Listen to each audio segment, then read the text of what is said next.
Ang pinakalat na fake news ng isang DDS vlogger dahil sabi niya sa kanyang vlog ay noong April 30 ay meron daw nag-raid na mga kapulisan sa bahay ni Digong sa Davao. Kaya iba yata ito sa balitang meron ding vlogger na nagsasabi na itong merong mag-raid sa bahay ni Digong. Subalit dalawa pala ito sila na nagpakalat ng fake news noong nakaraang linggo na merong sasalakay sa bahay ni Digong gagawa ng raid. Itong isa naman ay nagsabi na meron na. Kaya ito dinampot ng kapulisan dahil sa sobrang fake news ang pinakalat. Narito ang ulat atin na panoorin courtesy ng ANC Digital News. Philippine police sue a vlogger for falsely claiming they raided the Davao City home of ex-President Rodrigo Duterte. The Davao-based blogger earlier claimed dozens of law enforcement personnel raided Duterte's residence on April 30.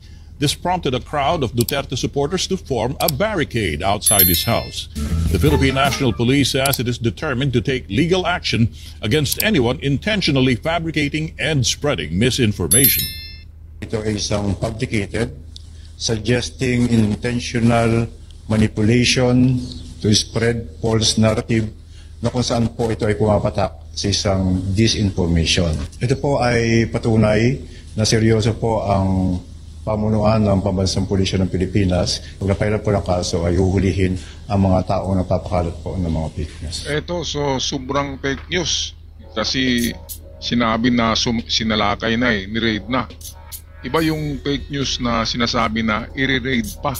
Ito ay talagang sinabing nire-raid na at meron lang pumasok na mga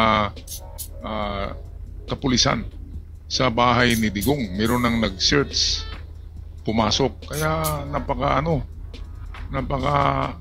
fake news talaga ito. Lalo na kapulisan ba yung di ba? Sinabi na nag-raid. Kaya dapat lang talaga siya hulihin dahil mga pulis na yung ginagawa niya ng fake news eh. Sobrang pang fake news na talaga.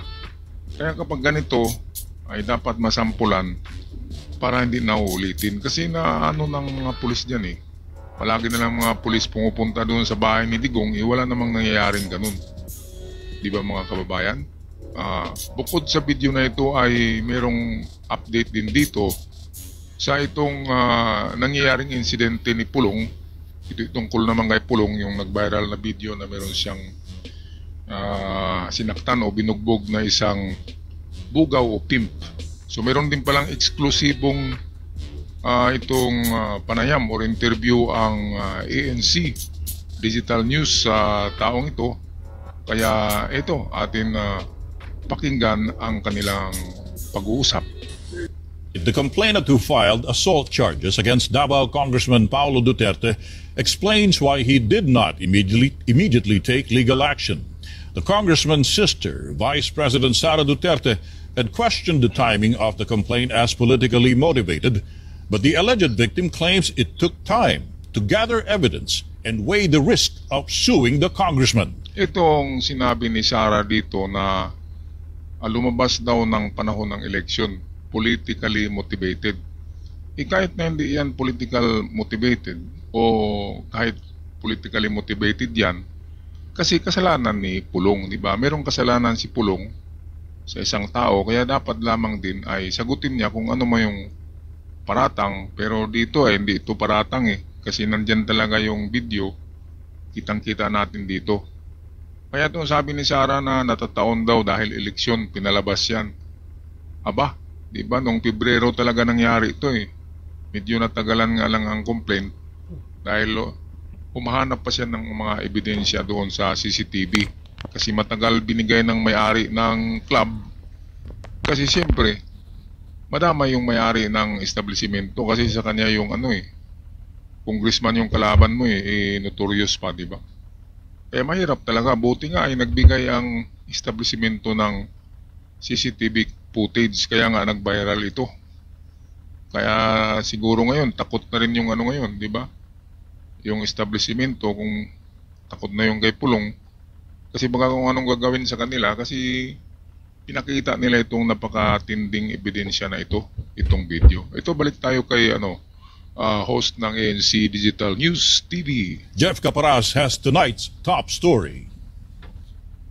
Alleged assault victim Criston John Patria recounted the events that led to his filing of criminal complaints against Davao City 1st District Representative Paulo Duterte.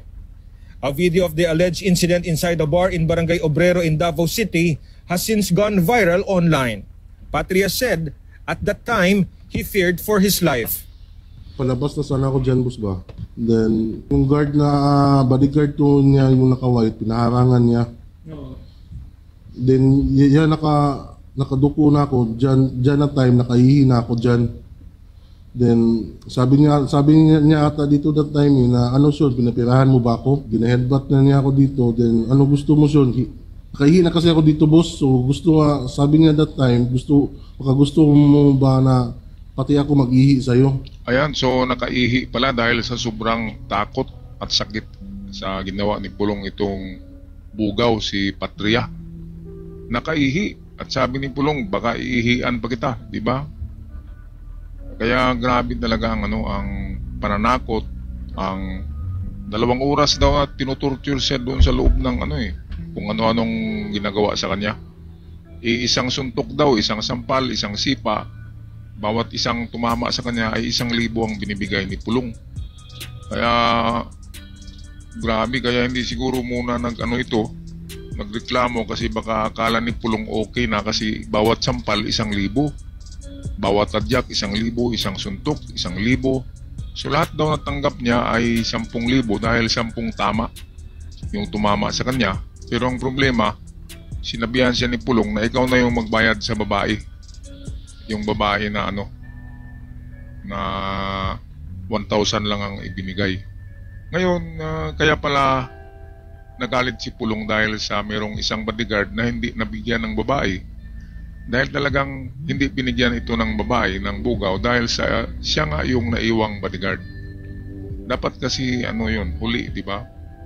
Huling gagamit ng babae yung bodyguard na naiwan kay Pulong. Meron namang magandang rason ang bugaw kung bakit hindi lahat binigyan niya. Kasi yung isa nga na bodyguard ay naiwan. Bali lookout yun. Nag-iisang lookout na lang. Kasi yung tatlo ay having good time with the pretty girls na dala nitong pimp. 13,000 bawat isa ang bayad dahil nga special occasion. Isang araw yata sila magkasama sa bar kasi ganyan talaga ang mga escorts. Kaya tinatawag na escort girl dahil ini-escortan nila ng buong araw ang kanilang customer. Kaya mahal. Okay, balik tayo sa balita. Yung mga bodyguard niya nakatingin sa mga CCTV, yun. Parang sinabi niya si Pulong na may CCTV. Kaya yun, na-off yung mga, dito, tingnan mo, yung mga bodyguard. Patria said he became even more terrified when the CCTV was turned off. Yun ang nasisi ko, wala na, parang hopeless na talaga. Grabe, no? Oo, parang patay na ako nito. Patria said he was mauled for nearly 2 hours after the CCTV was turned off. He claims to have also been given 1,000 pesos for each blow he received. Sabi natin mga last 2 minutes before siya umalis, or 3 minutes, yun. Every sampal niya suntok 1K, ganun, bago siya umalis, bali 10 times. Sige ko sana ulit sa kanya, then sabi ng bodyguard, sabi niya, wag na Sean, baka magalit ulit. Every time na maghihi ako, masakit After learning that one of his bodyguards was not given a woman companion, he explains there was a reason for this. Yung isa, bakit hindi binigyan? Paliwanag naman ng mga bodyguard, hindi pwede sir kasi kung isama natin lahat, wala nga maiwan sa'yo. So yun, kaya yung isa na iwan para may maiwan sa kanya, boss ba? Para siya magbanda kay Pulong. Bodyguard? So tatlo lang ang lumabas, yung isa na bodyguard nakaiwan para at least may magbantay sa kanya ba? His camp is also studying the possibility of filing a case in the House of Representatives. Kung pwede sana kung yan ang magandang gawin, yung mag-file sa sa Congress. Ayan, so naku, Congress. Kapag Congress ay quadcom di ba? Tricom, quadcom. Kaya lagot si Pulong dito. Kapag aabot ito sa Congress, wala siyang kawala kinaabante. Kaya yung isang congressman na kay Fernandez at yung isa, di ba yung sa quadcom? Mga matinding bumabanat yun Nandiyan pa si Luistro, di ba? Antay-digong yun Kaya kung aabot pa ito sa Kongreso, siguradong impeach itong si Pulong. Grabe. Matapang din tong di ba? Itong bugaw na nag-witness. Napakatapang kasi yung iba, hindi na pumapalag Kasi mga di ba? Mga Duterte ay nakakatakot. Matapang din yung may-ari ng kudos din sa may-ari ng establishmento ng bar. Dahil sa binigay nila itong video na ngayon ay nagba-viral. At ito yung katibayan kung ano ba talagang klaseng mga tao itong sina Pulong. Alright, mga kababayan, ako magpaalam na pag-comment sa inyong komento sa ating comment section. At sa mga bago pa lamang, huwag kalimutan mag-subscribe sa ating channel para palagi tayong updated sa mga bagong uploads. Hanggang sa muli, paalam at ingat ang lahat.